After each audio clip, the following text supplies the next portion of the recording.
Hello, everybody out there in KSCO land. This is a very exciting day. I've got two incredible guests. One is who used to be my wife, Elizabeth McCollum, who's fantastic, and Peggy Hall, who I'm sure for a lot of people does not need an introduction. We are basically talking about health freedom, and I'm going to have Elizabeth introduce Peggy. She's the one that introduced her to me. So go ahead, Elizabeth. Hi, I'm so happy to be here. Excited to have Peggy here. I consider her a mentor, actually. I met Peggy, actually, in Sacramento. And as a part of a group for a rally, the American Revolution 2.0, I had been watching Peggy's videos and was absolutely completely intrigued because she had the same exact viewpoint I did. And so I actually invited her to come speak at this American Revolution 2.0 rally in Sacramento, where I met her first in person.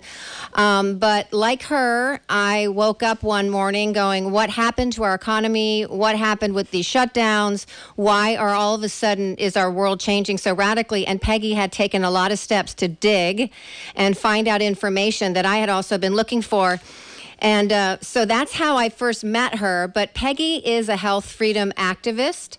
As an educator for 30 plus years with a background in both politics and health, she's the founder of www.thehealthyamerican.org, where she provides education, information, and inspiration to take the right action to stand for truth and freedom.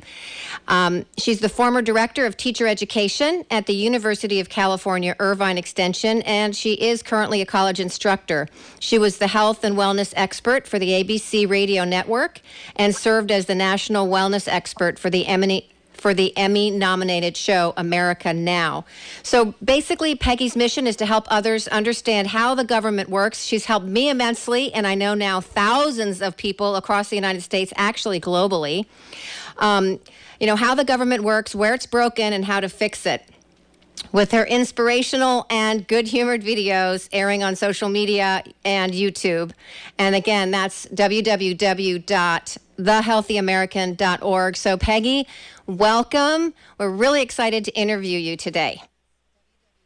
Thank you, Elizabeth. Thank you, Duncan. I don't know how long my good-natured humor is going to last because things are accelerating very quickly, and I'm going from to another level of passion and commitment. So can't wait to dive in with you guys. So Peggy, why don't you just go ahead and tell us how you got involved in this in the first place, what inspired you, and where you're heading now. Give our audience a little bit of what you went through and where we're heading. Well, on March 12th, I was told by my directors at the college that I was not going to be coming back to the classroom, and we were going to be entering our spring break. So we would be staying at home for a week for the spring break, and then we would be staying home an additional week, and we were supposed to be teaching our students online. And I had an intuition. There was something just in my being that said, I don't think I'm going to be coming back. And I cleared out my desk. I cleared out the classroom. And I teach adults. I teach actually immigrants. I teach them ESL, English as a Second Language. So the whole ride of teaching them online has been quite challenging. But at that moment, I thought, this is not a good sign. And I'll tell you why. Because leading up to that day, I had been getting communication from the college that was really in a manner of fomenting fear, in my opinion. Rather than saying, we got things under control, this is no big deal, it was very much of in my view, a tone that didn't sit well with me. That continues to this day. And the following day, March 13th, I was let go from my other job, which was also for the government, working for a city here, teaching some fitness classes. And I was just outraged that anyone could tell me not to work. I mean, why? Can't everybody have their own choice? People who want to come to the class can come to the class. Those who don't can stay home. Little did I realize that the switch had been flipped And let me back up with a little bit of, I have always been a person who digs deeper. And in my background as a health educator, I was curious as to why, for example, statins were pushed so frequently in the news. I was confused as to why calcium supplements were pushed so frequently in the news. And other things that, because I know being on the news and being in TV and the radio, I know how hard it is to get a story in the forefront of the public eye. I mean, it really takes a lot of footwork and promotion to get your stories told. So when I would see these stories over and over again, like how healthy it was to be on cholesterol-lowering medication, that really made me dig deeper. And I started to uncover a lot of false information, faulty information, harmful information, and what I call medical terrorism, because it really is a terrorist activity to foment fear, and furthermore to impose, you were talking about Andy Wakefield and his movie, to impose these medical interventions without a choice. So even though I call myself a health freedom activist, it's really freedom because that affects all of our lives. So for a long time, I've had a desire to dig deeper and to learn more and to not trust my health to the headlines. So when all of this came into our society, I really put my thinking cap on. I rolled up my sleeves. I went to work, and what I uncovered was quite startling.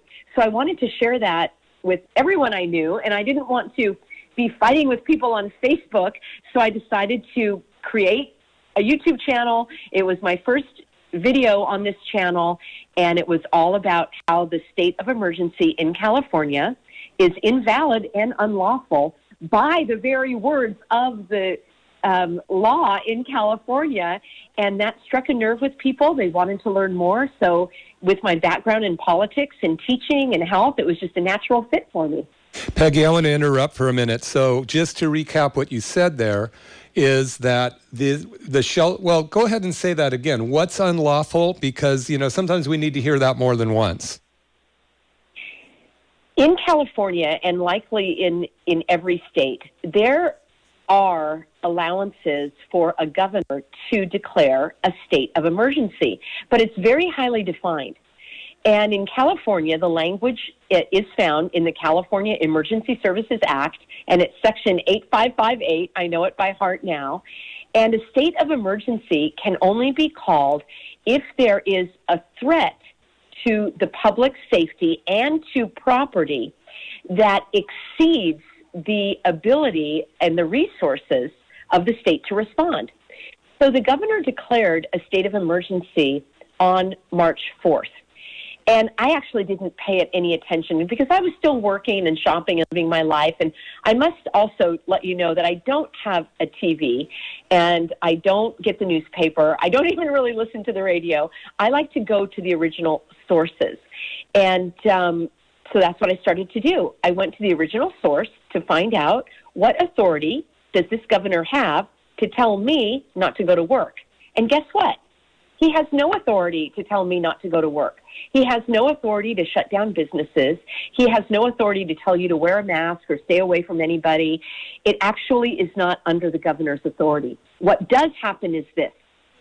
The governor, in a state of emergency or through an executive order, does have the authority to issue orders to the departments and the agencies under his direction. In California, and our form of government in the United States has three branches of government. That's called the checks and the balances. And it's actually very simple to understand. There is an administrative function at the federal level, that is the president. At the state level, it's the governor. And by administrative, he just oversees the departments. And you can think of that even in the federal government. There's the Department of Defense, and there's the Department of Education, the Department of Health and Human Services. We hear of these all the time. That actually is the president's role, and in the state, it's the governor's role. The president does not have any authority to tell you what to do, and the governor has zero authority to tell you what to do. What the governor can do is give orders to the departments and agencies he oversees. Now, He does oversee the Department of Health. Why does that matter to us? Well, the Department of Health is very unique in that there is an officer called the Public Health Officer. There's a director in Sacramento for the State Department of Health, and then there are county health officers, and there actually are 3 city officers. One is in Berkeley. I need to remember the other 2 cities. It's quite unusual, but every county has a health officer who, by law, has the authority to issue public health orders. What is an order? I can just keep talking if you want me to, but if you have any... You know what? We're just coming up to our first break, so if you could just hold on for a second. This is Dr. Duncan McCollum, McCollum Family Chiropractor, and this is Stepping In Radio, and we have Peggy Hall and Elizabeth McCollum as my guests. Peggy Hall, you really want to take a look at her, what she's doing. And I just wanted to say, for all of you KSCO listeners, if you go to McCollumWellness.com, you can download a free copy of my book, New Hope for Sciatica. It's the unabridged version. It's a best-selling version on Amazon, but they made me take out some information about COVID, interestingly enough.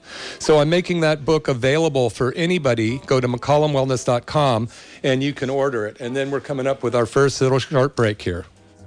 All that you're gonna do will be right here to see you through. Hey, this is Dr. Duncan McCollum. Thanks a lot for tuning in. You know, you've heard me talk about this amazing new machine called the TRT machine, or the Tissue Regenerative Technology machine. We've had such amazing results, and I really want you to experience it. So I'm still offering the $49 special. I'm going to play a little snip from my friend and patient Noel. He's talked before. He's a diabetic patient, and let's just listen to what he has to say about his treatment with the TRT machine. You don't realize how much you use your toes for balance until there's no feeling in them. And so I've got the feeling back in my toes, and my balance is greatly improved.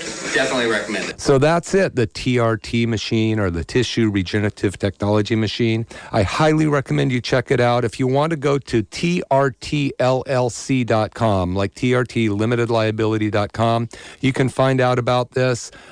People are calling it the stem cell machine. It's just phenomenal. So you definitely want to give it a try. Give our office a call, 459-9990, 831-459-9990. Okay, we're back. This is Dr. Duncan McCollum, and we have our guests Peggy Hall and Elizabeth McCollum. Peggy has been just informing us about the rights and the wrongs of what the governor can do as far as issuing policy. He can actually enforce policy, but he can't make his own laws and he can't make his own rules, nor can the president. This is something that has to be voted in. So we're very, very happy to have you here. And, you know, I wanted to just say one thing. You were talking about fear, and that so much fear has been injected into the country and the world, really. And as a chiropractor, one of the things I've talked about on the show is how many patients have been so afraid of their shadow. It's like, you know, you have an invisible tiger you can't see, touch, feel, taste. You don't even know if it's there or not. Your adrenal glands are constantly going. Your parasympathetic is shut down, the relaxed part of your body, and then you're constantly on alert. This is very sick. It weakens the immune system, let alone what we're going to get into, what the mask can do, I'm sure, as well, to weaken your immune system. But this show's about freedom. And, you know, again, Peggy, I'm so glad to have you here. Why don't you take us back to where we were? Well, I just want to make one point, Duncan. I do want to talk about fear. And what's interesting to me is people are kind of afraid of knowledge. And that's what I'm sharing, is just education.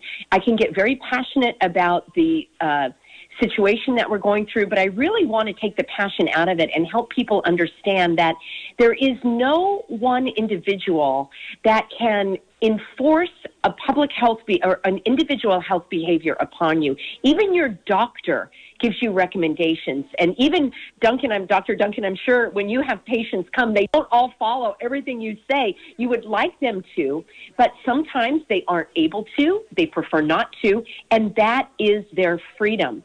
So when it comes to a public health officer, issuing an order, I just want to be very clear that that is intended to take care of a situation. For example, if there is a chemical explosion and a neighborhood has to be evacuated quickly, there's no time to create a law and go get a court order to have people leave their homes.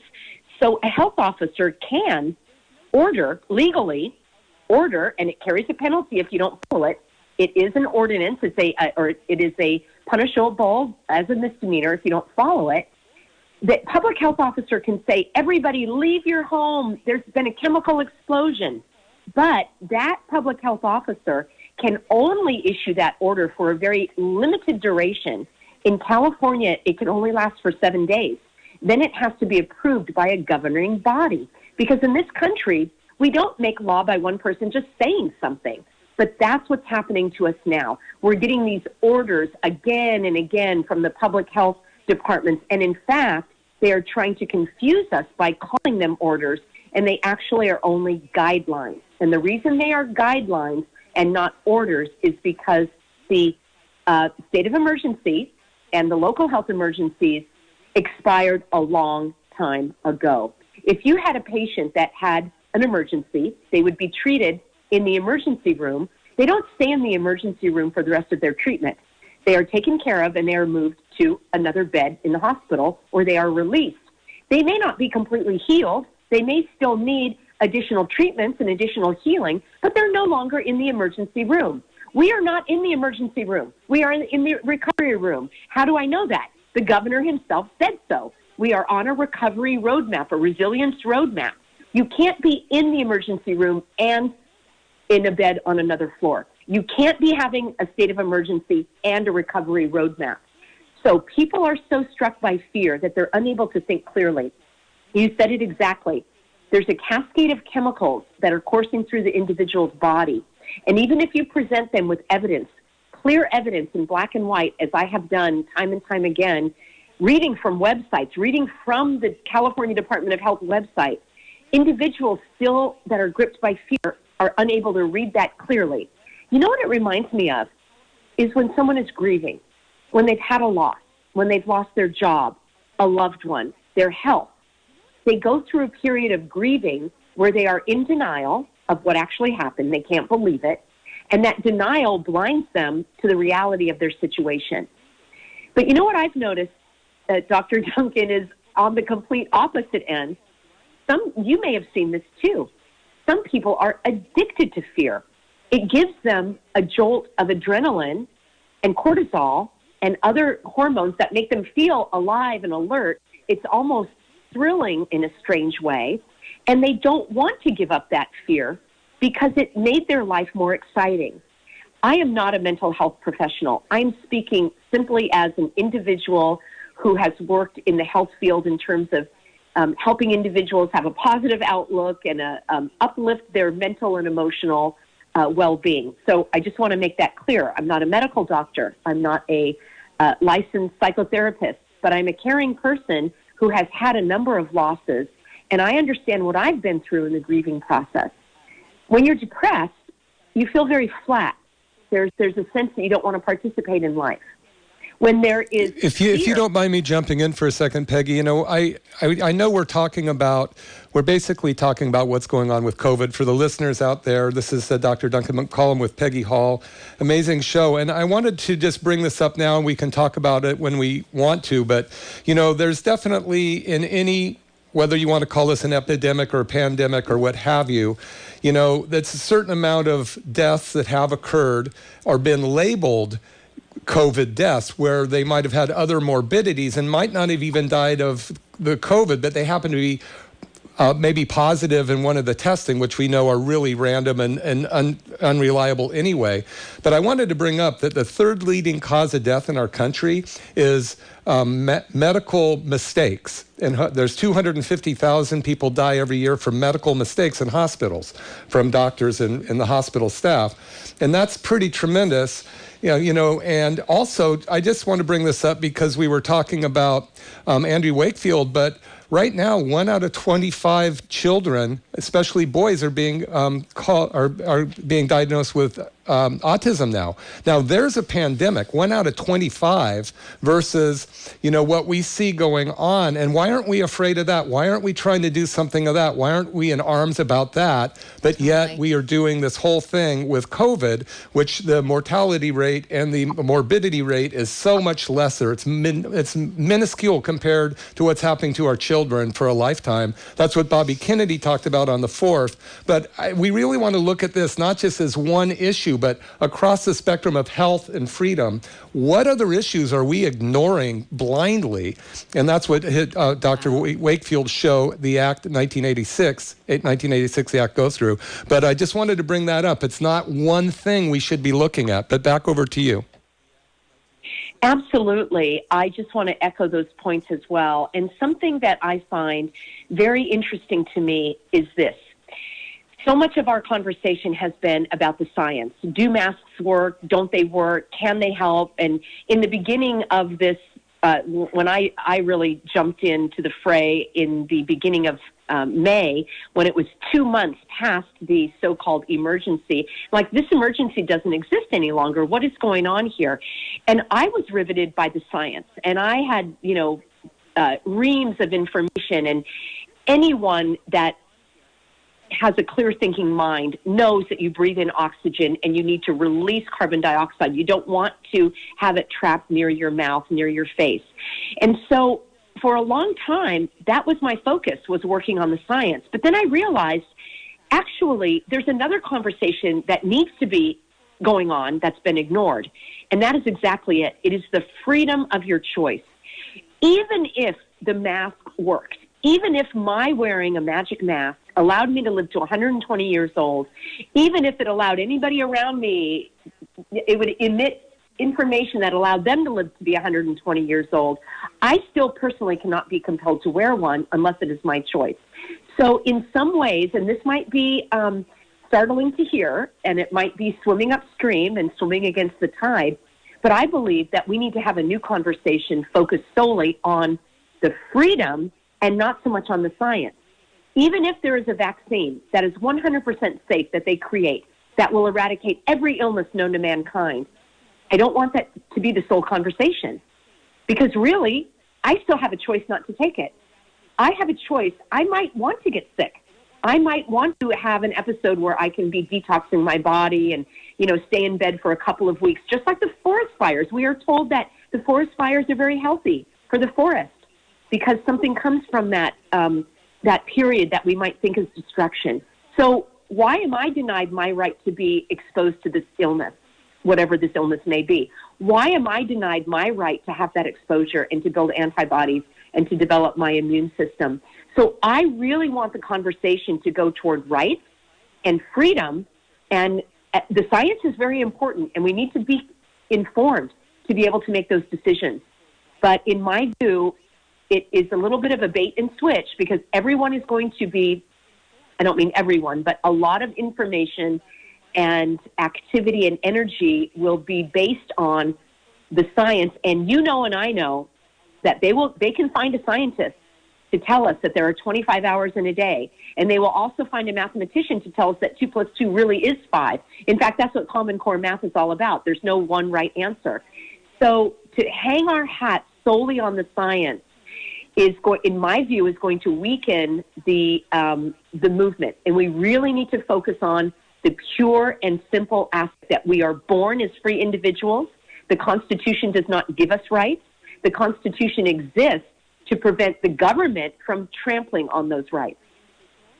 Yeah, that's really amazing. And of course, I always want to jump in with a little bit of the medical side of it.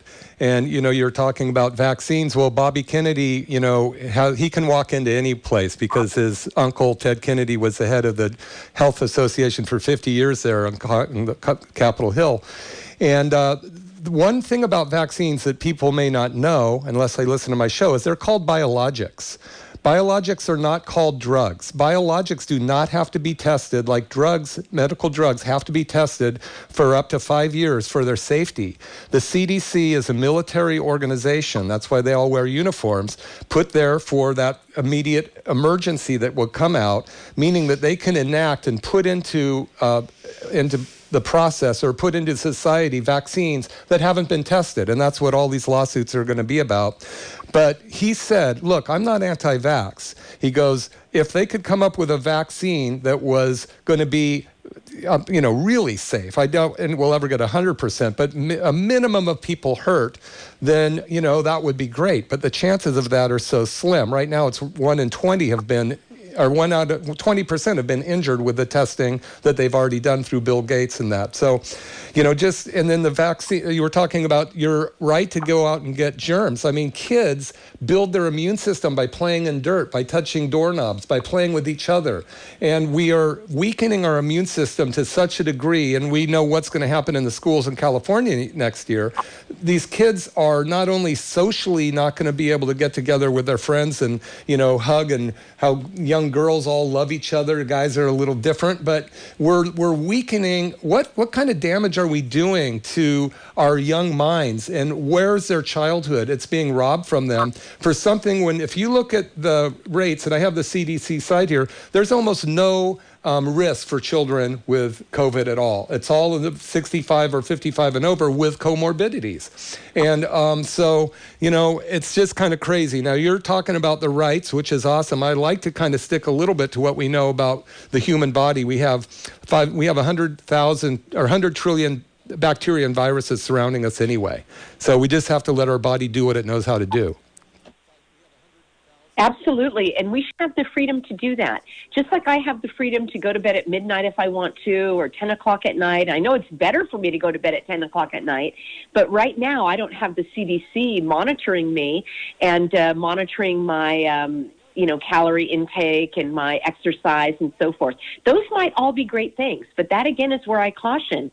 Just because something is a great idea doesn't make it a law, and no individual can compel you what to do, compel you to do something. Only laws do that. And I wanted to mention something, Dr. Duncan. This is so interesting to me. When all of this broke out, it coincided with April 7th was declared by the WHO as the National Vaccine Week, and they were celebrating vaccines. And they had their tagline on the website was "Vaccines Safe for All." And, of course, I had to respond with the fact that there is a vaccine court in the United States, and if vaccines were safe for all, there would be no need for a court, and there would be no need for these millions, certainly, of dollars to be paid out to the injured victims, which is beyond heartbreaking. And I do also want to say for the record that in all of the work that I've been doing regarding educating people about masks and the harms of masks and so I don't even call it social distancing, the forced separation and the isolation, every single one of those things is the exact opposite of what we need to do for our health. But beyond the reason I'm doing all of this, it's not so you can shop at Costco without a mask. It's not so we can go to the beach on the weekend here in Orange County. It's none of that. It actually is because I want to slow the march toward the forced vaccine. And I am not going to get one. I don't get vaccines. Unfortunately, as a child, I probably got some, although I did have measles and I did have the mumps and I did have chicken pox. So I know that I have my own innate immunity to that. But that is really why I'm doing this work, because that is the final straw. And what comes beyond that with possibly, chipping humans and affecting their nervous system, I would love to hear more about that.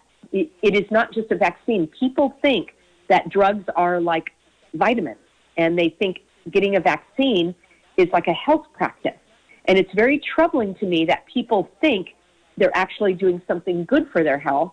The very same people that are wearing a mask and don't want you to get near them because there might be a virus floating in the air, these are the very same people that will line up eagerly to get a concentrated form of it injected directly into their body. We're up against another break here. This is Peggy Hall, Dr. Duncan McCollum, and Elizabeth McCollum. We're having an amazing conversation about health freedoms and our Constitution, especially in California. The one thing about, you were mentioning vaccines, and of course, 1986, the act has come out. But I know I'm a lot older than you guys. I had like 3 or 4 vaccines. Now there's 72 vaccines in the mock-up for children by the time they're 17 years old. And that's just atrocious. And if you listen to the Robert Kennedy Show, you're going to find out about ethyl mercury and methyl mercury. Ethyl's what they use in the vaccines, and it goes straight to the brain, contrary to what people wanted to believe. The evidence is there. It's been hidden. It's there to be found. There's not really a safe vaccine that we know of yet. All right. And if we do get a vaccine for COVID, it should be 5 years to make it safe. We can't do what we're doing for 5 years and have a country when we're done. We can't have businesses when we're done, and anything along that line. So we're going to go to a quick commercial, but I want to just say, anybody listening to KSCO, you can get my book, New Hope for Sciatica, by going to McCollumWellness.com. Got pulled off of Amazon first because I mentioned COVID. They made me take it out. It's a #1 bestseller on Amazon. So please get it for free from my website. And then we're going to go to a quick break. We'll be right back.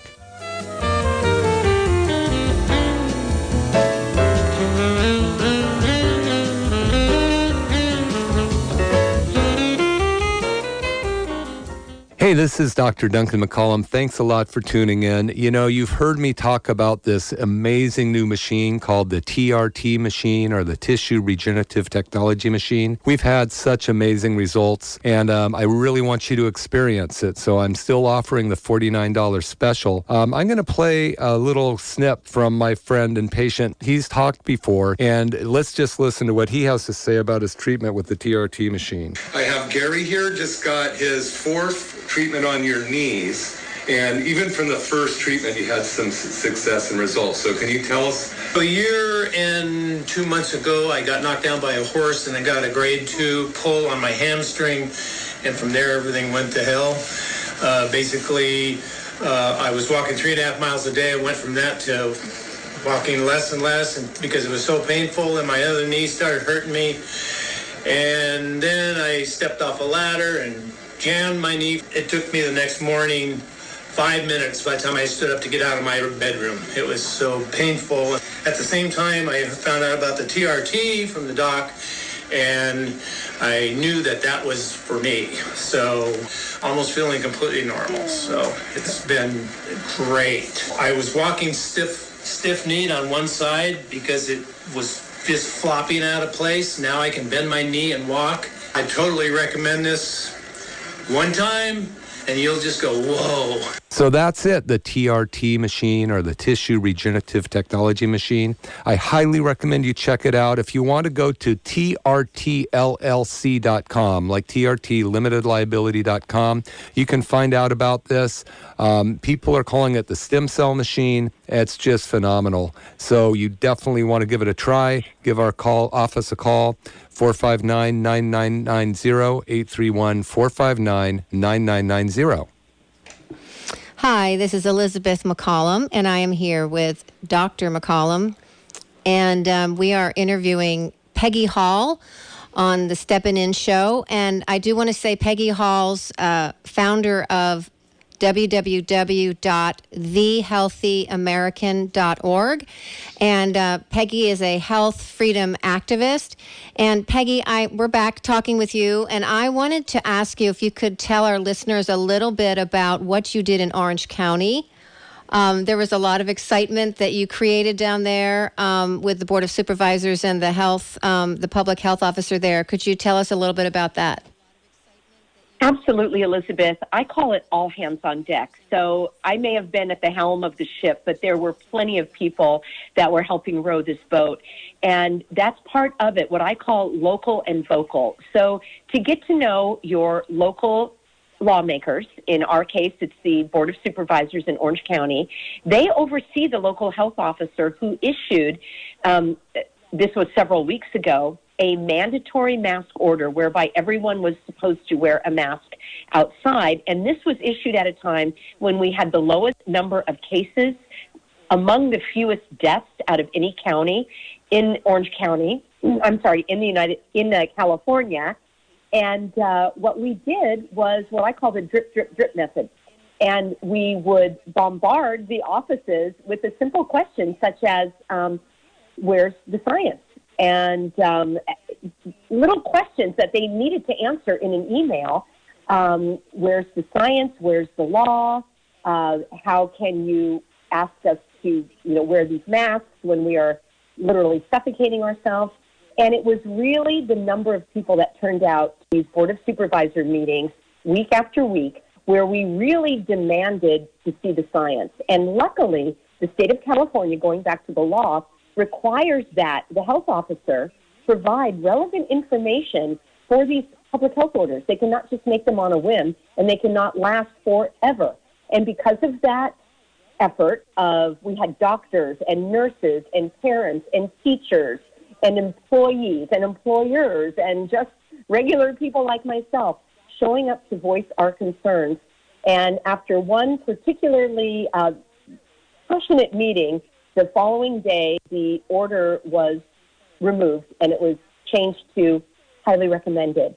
Following on that, the state of California, and I want everyone to know this, the state of California does not have a mask mandate. The California Department of Public Health has what's called guidance. And the guidance states that you are asked to wear a mask if you cannot social distance for 6 feet and if it does not present a problem with your breathing. And I'm not the medical person in our conversation here, but we know that anyone wearing a mask is going to have problems with their breathing. Yeah, no doubt. And when, for instance, there's a couple things that come about with that, hypoxia and you're something called hypercapnia, where you're breathing in your own carbon dioxide, which is really crazy. I heard somebody say, well, now they're saying it's good to breathe in carbon dioxide. So I don't know where that study came from. But we know that it does cause drowsiness. It can actually cause you to be sleepy, dizziness. It can affect headaches, can increase your blood pressure. Increase your heart rate by having to chronically breathe in the masks. And, when you work a physical job, you're requiring a lot more oxygen. And if you have that mask there, you're actually not only breathing in your own carbon dioxide, but any particulates that you're breathing out, whether they're fragments of bacteria, viruses, or various other toxic chemicals, are being absorbed back into your body. I also want to add, too, how this affects our children.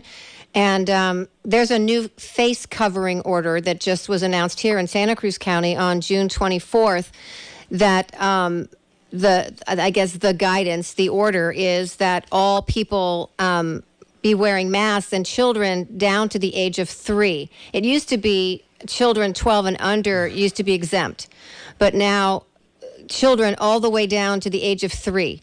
And then I don't have the whole thing in front of me right now, but this is a part of this indefinite local emergency that we have here.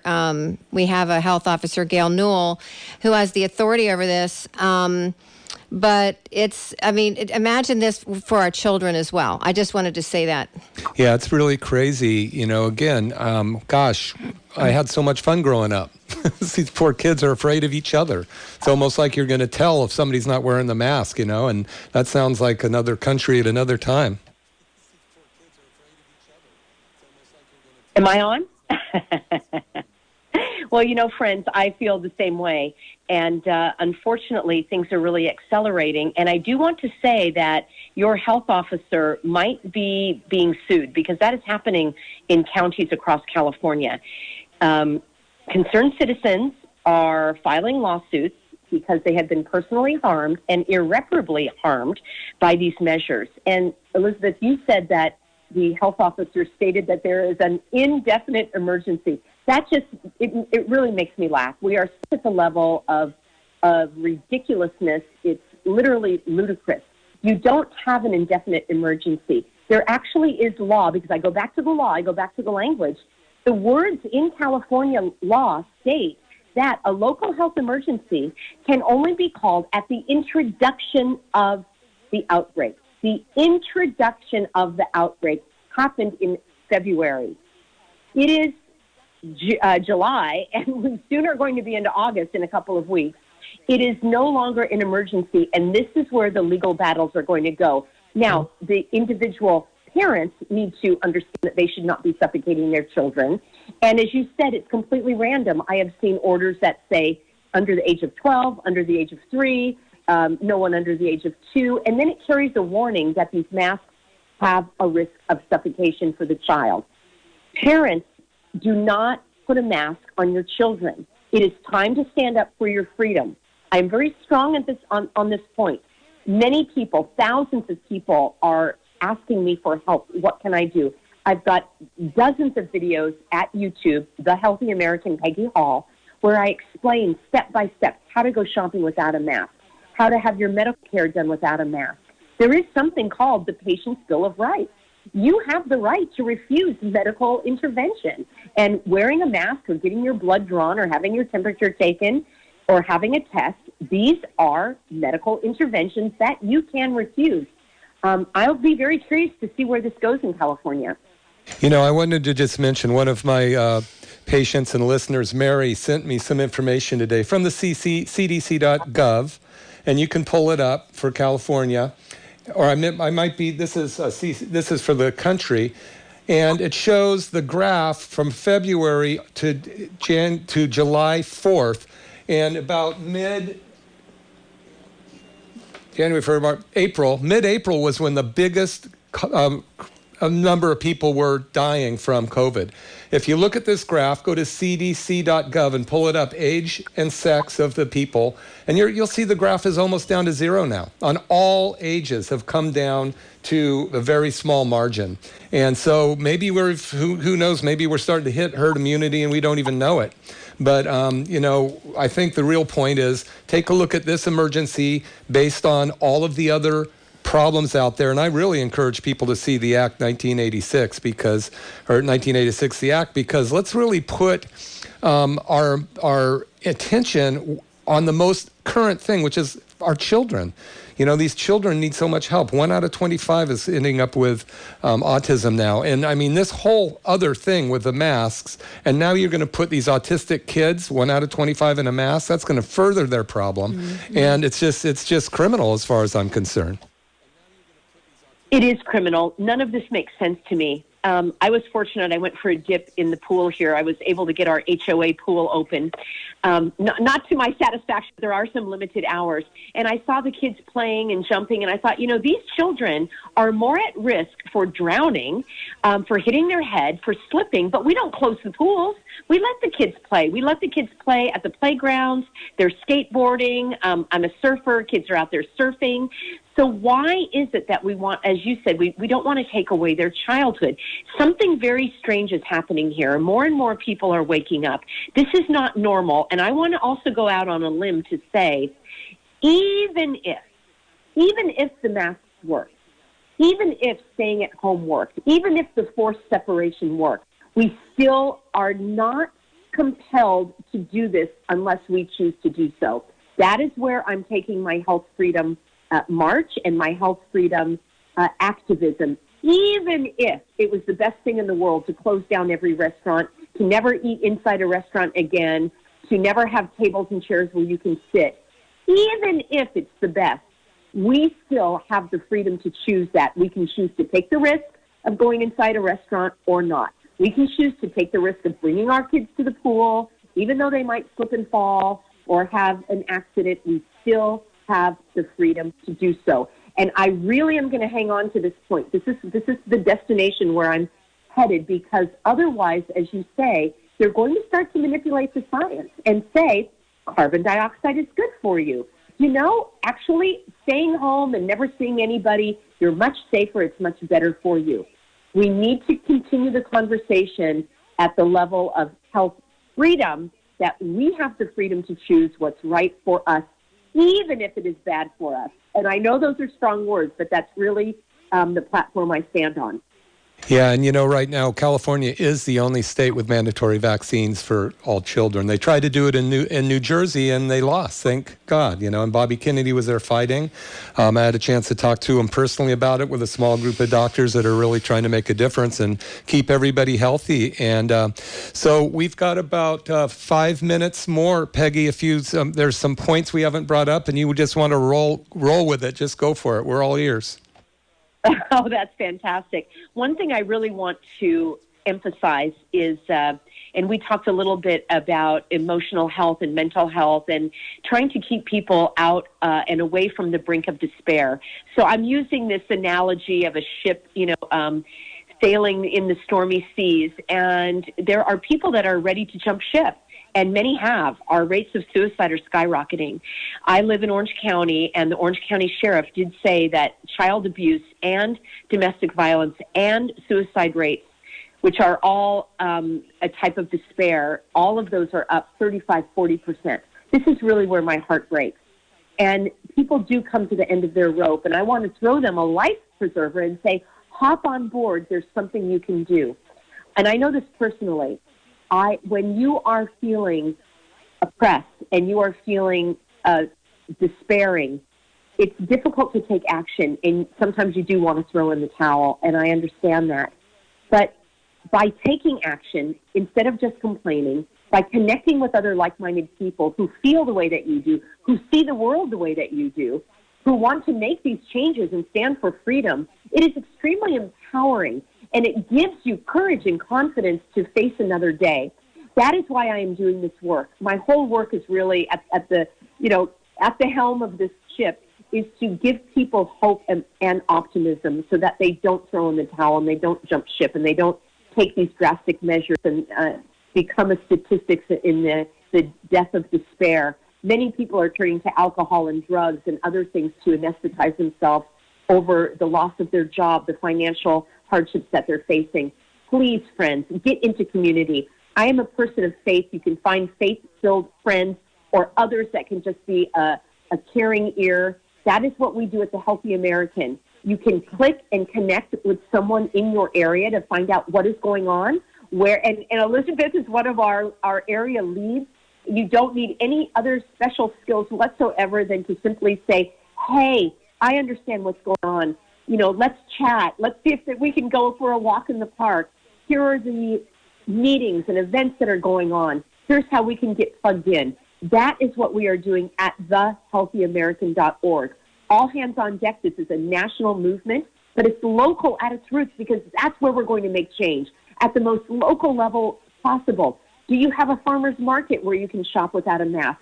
Can you go to someone like Dr. McCollum for your health care that's not going to be penalizing you with these other restrictions and requirements? We need to create a new kind of society that is local and vocal, the most local possible. I reject everything to do with New World Order and globalism in terms of governing individuals. The more local, the better. That's what we're going to be doing at thehealthyamerican.org, and I hope everybody will hop on board, all hands on deck. There's a role to play for everyone. Well, thank you so much. It's you're such an inspiration. You're so fun to listen to, so fun to watch.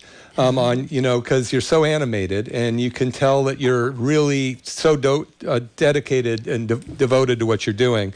So they can go to thehealthyamerica.com, but also they can go to your Facebook too, right?